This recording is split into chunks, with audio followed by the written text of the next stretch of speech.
Real grade Justice Gundam. Hey, this is Skaggly Bones back with another video for you today, and today we are going to be doing a couple unboxings. So, today we have the Justice Gundam. Not a commonly seen Gundam in the real grade line. This is one not too many people get. As far as I haven't seen a whole ton of reviews on them. Hobby Link Japan did kind of some build stuff over and an overview of the Justice Gundam. It's a pretty good Gundam from one I have seen built and fiddled with. But let's take a quick unboxing look. I got 3 new Gundams in, and so I wanted to kind of show them off. Ordered them. I just got them in the other day, last week. But I wanted to unbox them, not all together in one video. We're going to do a couple separate videos, one for each one, since these are kind of large kits. So let's get into the unboxing. So first of all, you have the typical box art for the real grade, which on the one side you have shows you what the inner frame will look like for this specific Gundam, since the real grades tend to have slightly different inner frames. They do use a set pattern for their inner frames, so you may have 4 or 5 inner frames that are used. You may have 4 or 5 Gundams that use the same inner frame, but there is about 5 or 6, I believe, different inner frames that are used within the real grade line. Now, this is the same inner frame that is used in the Strike Freedom Gundam. The only difference is this isn't gold. If you notice here, it's made in 2012, but it is a Gundam Seed model kit. So it is the same, is within the same line as the Strike Freedom. Of course, they hadn't made the Strike Freedom yet. Strike Freedom came out in 2013. So you see its backpack here, which is the big part of the Justice Gundam. And you see it in its transform mode, the backpack that Justice Gundam can actually ride upon it, almost like the Wave Rider. And there is the Justice Gundam. It shows the real stickers there. It shows actual attachment points for the feet on it. It shows the whole kit itself right there. You see Justice Gundam has got his gun, he's got his shield, and he's got his backpack on, and he is standing according to the box. So when we build Justice Gundam, we're going to see if that actually is true, if he can stand on his own with that backpack, and I've heard that he can. So when he's not, it's not all folded out. So, but we do have some stands that we built in the previous video that we're going to be using as well. So not a big deal. We got stuff to hold it up, not a big deal. So as you see, same typical box art, gives you their website. On the other side, you actually get it in some action poses. Right there, he's flying. You see him on an action base with his beam sabers out. Some more action-based poses. You see some of the gimmicks of it with some of the hands. And then over here you get the price. This is where you always find the price. It's above this barcode. And that last 4 numbers or 5 numbers for a big kit is going to be your price. So this is 2,500 yen. You guys can do the conversions. This is roughly 2,500 yen is roughly 30 bucks. And these cost about $31 if you go to a store and buy it. If you go into a hobby store. Of course, choke hazard. Don't choke on the parts. Do not eat the parts, folks. They are not good for you. No, but that's that. So let's open up the box. If you order it online, Hobby Link Japan, you're going to get it for 20% off. And our book fell out. So that's the outer part of the box. That's our book, which we'll look at in a little bit. And then, of course, like all real grades, they give you all the other versions of that kit. Okay, so as you can see here, we have the BB Senshi version, which I think is pretty freaking awesome. You have the high grade version, which I don't really build high grades other than the one we're going to show you today. You have the 1/100 scale master grade, and it even tells you the scale right here. Non-scale, 144 scale, 1/100 scale master grade. And yes, I've taken it out of the plastic already. I'm prepped for this video. Scale 1/60 a scale. That's the perfect grade. Which, you're like, wait a minute, I don't remember a perfect grade version of this. Well, that's because it's the same thing as the Strike Freedom. So the closest thing to a perfect grade would be the Strike Freedom with the L Strike package. Okay, and then you come into the real grade. Ooh, and they're showing you a couple different versions. So you have this guy, and then you have the Freedom Gundam, and of course now we also have the Strike Freedom. So there's a number of different versions of this guy. So that fall within the same line of Gundam Mobile Suit. So here's your typical book. As you can see here, very nice artwork. These are digitized pictures of what the kit will look like. Of course, you get a look at the inner frame. Excuse me. Wow. It must be springtime because the pollen is coming out. And I'm getting the sniffles. Okay, so it shows you the frame runner. Once again, this is the same injection molded runner. And in fact, we're going to pull it out here. This is your frame mold runner. It's the flexible plastic like always. As you can see, it's injection molded onto the runner. Because that hand, I didn't put it on there. That was already on there. It's moving around. So they injection mold this whole thing together. Take these parts off, you move them around, slap the frame together, and you got the frame. Minimal amount of pieces. Normally, in a master grade, you would have probably about 10 pieces just in this leg piece alone. If you're in a perfect grade, you may have 80 to 100 pieces in that leg piece alone. At least you're going to have 3 or 4 pieces in here. Now, by the time this whole leg is built, between this part and the rest of the frame, you're going to have 3 or 4 pieces on here because you're going to have the calves and everything like that. But that's what the frame looks like, bare bones frame. Okay, with the hands, different hands. Okay, and the piece for the shield and the backpack unit parts of the frame. Okay, so it just goes through, tells you about things to do and not do when you're cutting off parts. There's how to cut off nub marks. You want them all cut off because you want to leave them on when you cut them so you don't get stress marks.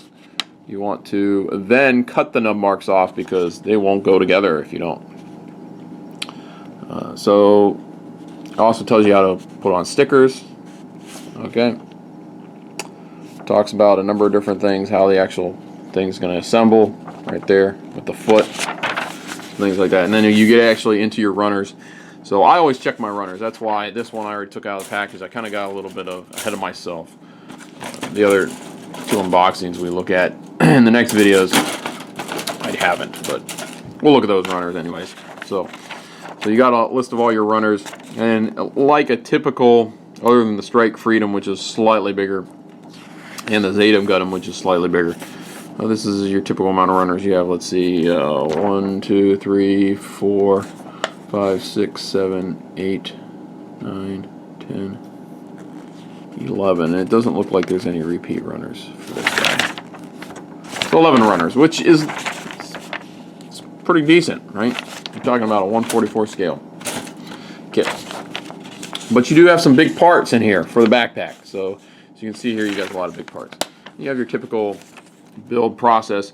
Once again, these Gundam Seed frames, they want you to flex the frame inside the armor. They don't want you to pre-flex the frame like you did in the previous, like the Titans model. Which the Titan model came back out in 2012. This was late 2012, right around 2013. But this is the Advanced MS Joint 4, so this is the 4th reiteration of the MS Joints. And they want you to flex it inside the armor because, as you can see here, and I'm going to...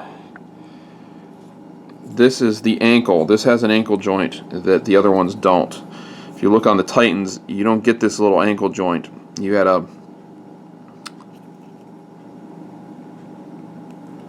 Yeah. See? You got these tiny little parts. If you were to flex this outside the armor, which I did on the Exia, because they went to this new ankle joint. They didn't have this ankle joint. They had a separate ball joint. They had a separate piece here. This joint snapped on separately, and it had this little piston piece for like the Mark IIs. And for the earlier versions, for instance, the original Gundam, the ARC 78.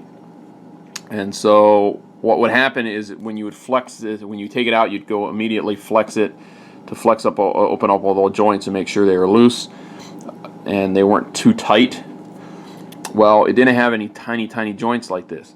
If you see this, if you flex this outside, which might, if I was to take this apart and then start to flex this, the chances are what would happen is I would flex this too far, this ankle joint, and I would actually pop out these tiny little, you can't see them, but this little shin piece here, it's got these little balls that are inside this thing. So what would happen is you would actually break this piece, which is what happened, kind of, sort of. I didn't break this armature here, but I broke that armature there on the Exia. So what I actually had to do is I had to drill a tiny micro hole. I actually had to heat up a pin, push it through there, and cut it off to fix that joint that I messed up. Clearly it was my mistake. I didn't follow the directions. So please, when you're building this guy, follow the directions. So that's what it tells you to do. It's for all the parts. So that's the typical manual. And then the only other thing you have on the back is you have your color paint chart. You have some information about the transformation. You have, of course, your transformation guide in the back. Shows you exactly how to transform this sucker. The backpack's what transforms, not the actual Gundam itself. But it's pretty cool. And then you get your color chart, which is mostly, almost all reds and pinks, and a little bit of white, a little bit of yellow, a little bit of gray in there, some orange, but lots of red and pink. So this is going to make nice for a nice panel wash. I'm going to go with what I've done. I'm not going to fully paint this thing. I'm going to kind of do an overall panel wash, kind of like with the F91's base, the LaFrasia, it's red, and that's what I did with that thing. I just washed black over the entire thing, let it dry, and then cleaned off the excess. Turned out gorgeous because red cleans up a little bit better, being so dark. So that's what I'm going to do with this guy. That's how I'm going to build it. And of course you have your real, by the way, last thing, you got your real sticker sheet here. I want to get this paperwork out of the way before we actually look at the parts. And you have some really nice gold foils. I don't know if I'm going to use those or if I'm going to go with, I'm not sure. We'll see. I normally use these gold foils, and then when I clear coat, they go on really nice. And the clear coat covers them and makes them so they won't peel off. So I normally do use these. I'll typically use all the stickers on it. Actually, it's the only one I haven't done stickers on just yet. So, or I've done some stickers, but not all of them. So that's that. Put that back in the box. So once again, you got your frame runner. Be careful with that. Do it the right way. You got some more frame runners. As you can see, you got your calf pieces.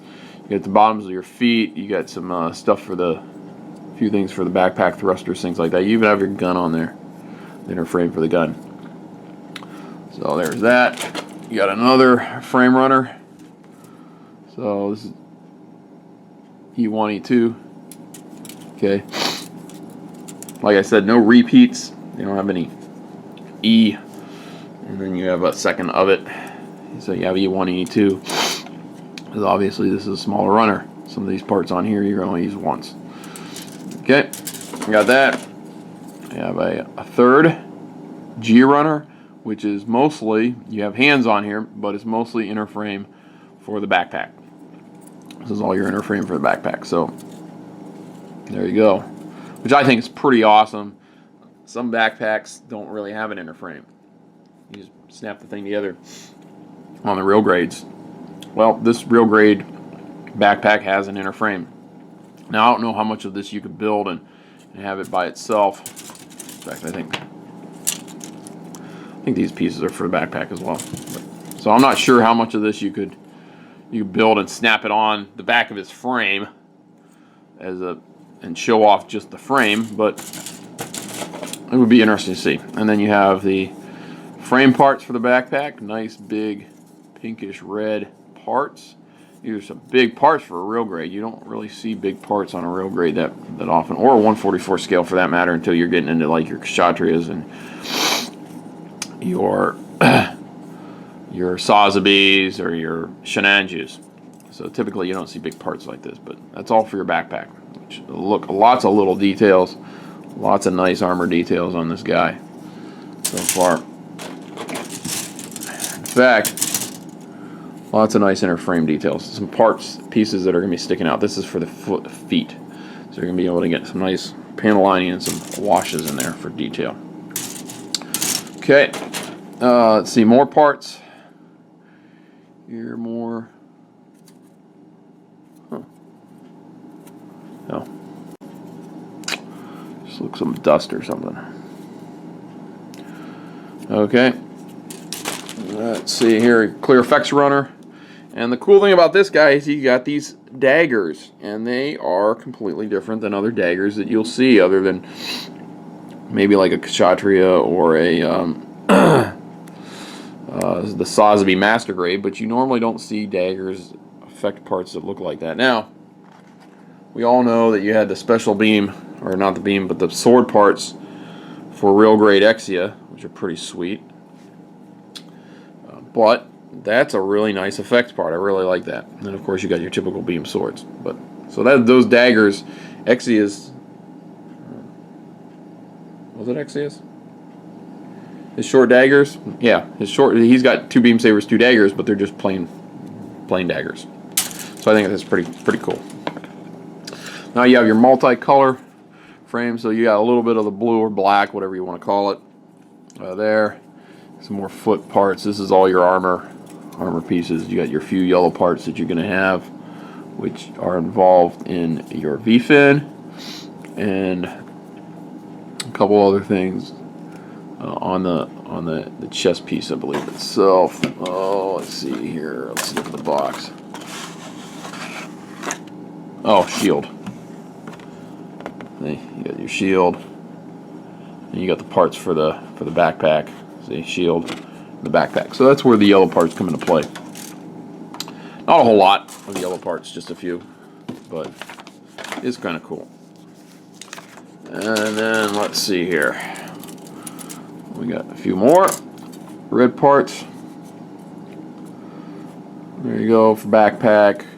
Some backpack parts, some chest parts. Your skirt armor on there as well, and then your few white parts, which is the basis for your shield. As you can see here, you got your shield, and you actually got quite a bit of nice detail on the inside of the shield there. And then you have parts for the gun, parts for the backpack as well. Excuse me. Some calf parts, break up a little bit. You have some shoulder parts right here. And you got the same over here. You got a small bit of shoulder part, some vent parts, and the calf parts there as well, and then parts for the rifle as well. So you got a little bit of white to break everything up, and I really like the touch where you have, where is it?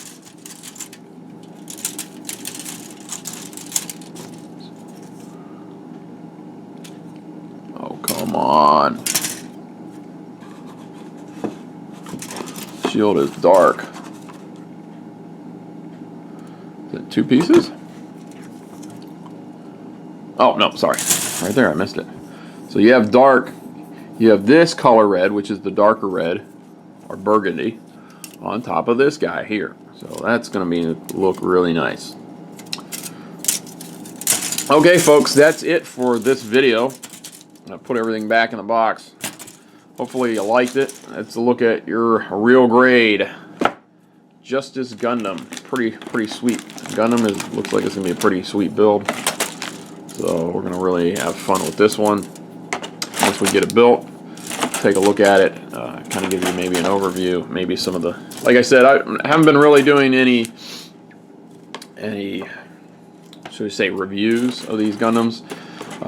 Bandai, from what I've found over the years, Bandai is perfect. Almost perfect. I don't want to say perfect, 100% perfect, because there's always a few little glitches. But 99% of the time it's me reading the manual. And sometimes it's just because I don't read the Japanese. And sometimes it's because I'm used to another kit, and so I think, oh, it's going to be the exact same, and I just run through it. Now, there's some kits that are obviously, they are the same. The manuals are going to be the same. But that's why I always say you got to read through these ahead of time. Every single kit that I do, I run into a little glitch. Now, some of the glitches don't affect anything. They're just, I was struggling with something. Almost everybody runs into something they struggle with. I don't think that's a really Bandai's fault. It's just men being men. I'll say that if there's women out there building them, and women run into the same problem, it's women being men.